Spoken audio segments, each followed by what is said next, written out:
Hello friends, हम कर रहे हैं सी टेट के प्रीवियस ईयर पेपर और आज हम करेंगे सी टेट जुलाई 2024 के सी डी पी के क्वेश्चंस। चलिए शुरू करते हैं। निम्नलिखित में से कौन सा निरंतर और व्यापक मूल्यांकन का समर्थन करेगा?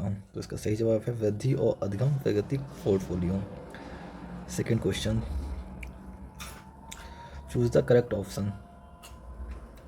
शिक्षकों को बच्चों के साथ काम करते समय लगातार अपने स्वयं के दृष्टिकोणों और पूर्वाग्रहों की जांच करनी चाहिए। कारण है समस्या समाधान की प्रक्रिया और कार्यात्मकता स्थिरता से बाधित है। तो इसका सही जवाब होगा ए और बी दोनों कथन सही हैं, मगर सही से व्याख्या नहीं कर रहा, तो इसका सेकेंड ऑप्शन सही होगा। थर्ड क्वेश्चन है, गणित के अपने खराब अंकों के बारे में बताते हुए अभी कहता है कि मुझे अंकों की समझ नहीं है। अभी अपने प्रदर्शन का कारण किसको ठहरा रहा है? तो इसका सही जवाब होगा योग्यता का अभाव। Third option. चौथा क्वेश्चन है, लेव वाइगोत्स्की के सिद्धांत के अनुसार छात्रों को सीखने के अनुभव को बेहतर बनाने के लिए निम्नलिखित में से कौन सा एक अनुशंसित दृष्टिकोण है? तो इसका सही जवाब होगा छात्रों के वर्तमान स्तर पर आधारित उनको उचित समर्थन और मार्गदर्शन के साथ काम प्रदान करना।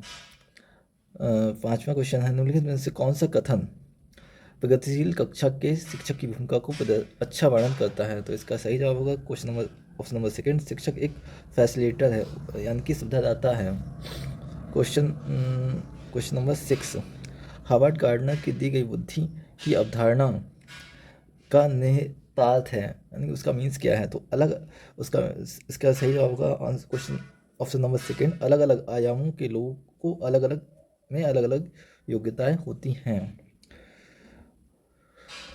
क्वेश्चन नंबर 7, निम्नलिखित में से अवधारणा के रूप में कौन सा क्रम बच्चों की संज्ञानात्मक क्षमताओं को उत्तरोत्तर विकास के अनुसार है? तो इसका सही ऑप्शन होगा क्रिया आधारित, छवि आधारित और संकेत आधारित। सबसे पहला क्रिया आधारित, उसके बाद छवि आधारित, फिर संकेत आधारित, ये होगा उसका सीक्वेंस। क्वेश्चन नंबर 8 है, दो कथन है, अभिकथन और कारण है, इसको देखिए। तो पहला अभिकथन है, शिक्षकों को कक्षा के प्रभावी संज्ञान सुनिश्चित करने के लिए बच्चों को संवेगात्मक सहारा देना चाहिए। कारण है संवेग और संज्ञान एक दूसरे से जटिल रूप से संबंधित है। तो ये पहला ऑप्शन भी सही है और उसका कारण भी सही है, तो इसका सही जवाब होगा कथन ए और कथन दोनों सही हैं और ए इसकी सही व्याख्या भी करता है। क्वेश्चन नंबर सेकेंड है 9 है, विकास के संदर्भ में इसको कौन सा कथन सही है? विकास एक सतत प्रक्रिया है, विकास चक्रित तरीके से होता है, रेखीय नहीं। विकास विशिष्ट से सामान्य की ओर बढ़ता है और विकास के विभिन्न पहलू एक दूसरे से स्वतंत्र होते हैं। तो इसका सही ऑप्शन है ऑप्शन नंबर सेकेंड, विकास चक्रित तरीकों से होता है, रेखीय मैनर में नहीं होता है। अब क्वेश्चन नंबर 10 है, लेव वाइगोत्स्की के अनुसार बच्चे अपने स्वयं के व्यवहार को किस प्रकार नियमित करेंगे? तो इसका सही जवाब है आत्मवाक्य के प्रयोग द्वारा, यानी कि यूजेज ऑफ इनर स्पीच या आत्मवाक्य के प्रयोग के द्वारा। क्वेश्चन नंबर 11 है, कक्षा 5वीं के छात्रों को तैरने और डूबने की अवधारणा को पढ़ाने के लिए संरचनावाद में दृढ़ विश्वास रखने वाले छात्रों द्वारा कौन सा शैक्षणिक दृष्टिकोण अपनाया जाता है? तो उसमें अपनाया जाता है गाइडेड डिस्कवरी, यानी कि निर्देशित खोज। क्वेश्चन नंबर 12, निम्न में कौन सा सार्थक सीखने के लिए प्रभावी स्मृति तकनीक नहीं है? तो सबसे नेगेटिव वर्ड इसमें से खोजना है, तो सबसे पहले रोट लर्निंग एनईपी ने भी इसे नकारा है, रोट लर्निंग को बढ़ावा नहीं दिया जाएगा। क्वेश्चन नंबर 13 है, निम्नलिखित में कौन सा अच्छी तरह से तैयार किया गया आलोचनात्मक सोच वाले प्रश्न की विशेषता नहीं है? तो नहीं है, नेगेटिव देखना है हमें, तो इसका सही ऑप्शन होगा ये मुख्य रूप से तथ्यात्मक जानकारी पर आधारित है, यानी कि हमें फैक्चुअल इंफॉर्मेशन देना है। तो नेगेटिव पूछा है तो नेगेटिव ही आंसर होगा, तो इसका सही ऑप्शन होगा सेकेंड ऑप्शन। क्वेश्चन नंबर 14 है, कथन और कारण दिए हैं, इसे देखते हैं। तो कथन है, विविध सांस्कृतिक पृष्ठभूमि से छात्रों की जरूरतों को पूरा करने के लिए कक्षा शिक्षक को सांस्कृतिक रूप से उत्तरदायी होना चाहिए। सही है ये ऑप्शन तो। और कक्षा में समता केवल मानकीकृत पाठ्यचर्या और आकलन के द्वारा सुनिश्चित की जा सकती है। तो केवल मानकीकृत पाठ्यचर्या के द्वारा हम नहीं कर सकते हैं, तो ये ऑप्शन गलत है, यानी कि हमारा अभिकथन ए सही है मगर आर गलत है। तो इसका सही जवाब हो जाएगा कोई option number third. Question number 15 है, जागृति को पता चल गया है कि उसका कुत्ता रस्टी एक गोल्डन रिट्रीवर है।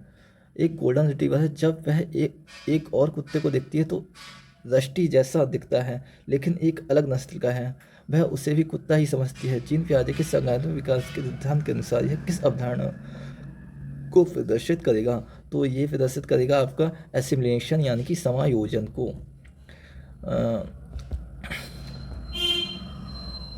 क्वेश्चन नंबर 16 है, आनुवांशिक पूरी तरह से एक व्यक्ति के किसके द्वारा निर्धारित करता है? तो जेंडर, सेक्स जेंडर या शैक्षणिक सफलता या शैक्षणिक सीखने की शैली।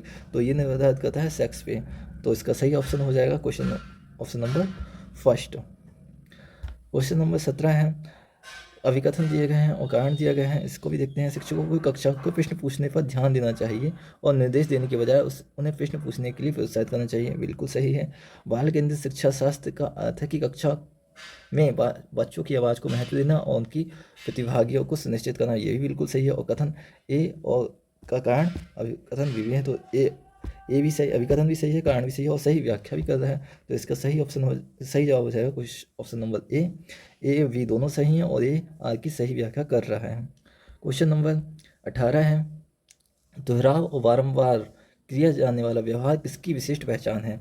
तो इसका है ऑटिज्म स्पेक्ट्रम डिसऑर्डर यानी कि स्वेलिन क्रम विकार का। तो इसका ऑप्शन नंबर हो जाएगा एक सही। क्वेश्चन नंबर 19 है, शिक्षार्थी अधिगम प्रक्रिया में व्यस्त और सक्रिय रूप से शामिल महसूस करते हैं जब गतिविधियां उनके संदर्भ से संबंधित होती हैं। अधिगम केवल दोहराव और रटने पर होता है, या शिक्षार्थी को सामाजिक भावनाओं की उपेक्षा की जाती है, ये भी नेगेटिव वर्ड है। उन्हें पूर्व ज्ञान से पृथक किया जाता है, ये और नकारा जाता है, ये भी नेगेटिव वर्ड है। तो इसका सही जवाब होगा ऑप्शन नंबर ए, गतिविधियां उनके संदर्भ से संबंधित होती हैं। क्वेश्चन नंबर 20 है, आमतौर पर सीखने की अक्षमता या कठिनाई वाले बच्चों में क्या होता है? बच्चों में नज़र कमजोर होने के कारण पढ़ने में परेशानी होती है? जी नहीं। अपने भावनाओं को नियंत्रित करने में समस्या होती है? जी नहीं। एक जैसे दिखने वाले अक्षर और वर्ण को लेकर भ्रम होते हैं? ये भी नहीं। लास्ट ऑप्शन देखते हैं, मानक बुद्धि परीक्षाओं के माध्यम से निदानित बहुत कम बुद्धि लब्धि होती है। ये सही है क्योंकि उसका IQ कम होता है। तो इसका सही जवाब हो जाएगा ऑप्शन नंबर 4, मानक बुद्धि परीक्षाओं के माध्यम से निर्धारित बहुत कम बुद्धि लब्धि होती है। तो क्वेश्चन नंबर 21 है आपका, ऐसे बच्चे जिन्हें बहुत कम उम्र में से तनाव संबंधित अभाव का अनुभव किया है, आमतौर पर उनके विकास में देरी या बाधा उत्पन्न होती है। पुनर्वास के बावजूद विकास के कुछ क्षेत्रों में सुधार अधीनस्थ होने की संभावना है। यह अवधि उसके विकास पर्यावरणीय समर्थन से महत्वपूर्ण रूप से प्रभावित होता है। तो ये कौन सा कहलाता है? संवेदनशील अवधि। तो इसका सही ऑप्शन हो जाएगा सेंसिटिव पीरियड या संवेदनशील अवधि। क्वेश्चन नंबर 22 है कि विभिन्न जेंडर के व्यवहार के बारे में पूर्व कल्पित सामान्यीकरण क्या कहलाता है? तो वही है जेंडर स्टीरियोटाइप। बिल्कुल सही और सही, बहुत ही इजी क्वेश्चन। क्वेश्चन नंबर 23, एक समावेशी कक्षा में क्या होना चाहिए? एक समावेशी कक्षा में विशेष बच्चे हमेशा पाठ्यचर्या पर काम करते हैं? नहीं। सभी बच्चों की कक्षा की गतिविधियों पर पहुंच है और वे कक्षा की क्रिया में शामिल करते हैं। सही लग रहा है। आगे ऑप्शन देखते हैं, विशेष बच्चों की ज़रूरतमंद और आश्रित रूप से देखा जाता है? जी नहीं। सभी बच्चे सामान्य पाठ्यचर्या का पालन करते हैं और सभी शिक्षार्थियों के लिए समान शिक्षा शास्त्र अपनाया जाता है? बिल्कुल नहीं। तो समावेशी कक्षा में सभी बच्चों की कक्षा की गतिविधियों तक पहुंच है और वे कक्षा में शामिल हैं। तो इसका सही ऑप्शन हो जाएगा ऑप्शन नंबर सेकंड।